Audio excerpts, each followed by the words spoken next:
अस्सलाम वालेकुम दोस्तों हमारा आज का टॉपिक है अगर वो फला चाहता है तो दोस्तों वीडियो को कंप्लीट करें। जितना ज़्यादा सोचोगे इतना ज़्यादा ही अजियत में रहोगे।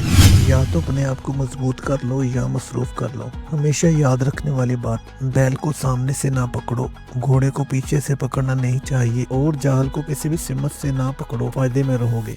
बर्तन और ज़र्फ अगर छोटा हो तो ज़्यादा चीज़ नहीं संभाल सकता, फिर चाहे वो रिज़्क हो या इज्जत। राब्ते बता देते हैं कि दिल में कितनी कदर है, वरना कहने को तो सभी अपने होते हैं। गलती का एहसास सलाह की इब्तिदा है। जिंदगी में इससे ज्यादा अफसोस का मुकाम और क्या होगा जब आप खुलूस और अच्छाई को भी मतलब समझ जाए। अगर तू फलाह चाहता है, सैयदना हजरत शेख अब्दुल कादिर जिलानी रहमतुल्लाह अलैह फरमाते हैं, अगर तू फलाह चाहता है तो ऐसे शेख की सोबत इख्तियार कर जो अल्लाह ताला के हुक्म और इल्म का आलम हो, कि वो तुझको इल्म सिखाए, मुअज़्ज़ब बनाए और तुझको अल्लाह ताला के रास्ते से वाकिफ करवाए। सुभान अल्लाह। दोस्तों वीडियो को लाइक कर देना, भाई के चैनल को सब्सक्राइब भी कर देना और अपने दोस्तों के साथ वीडियो को शेयर भी कर देना। अस्सलाम वालेकुम।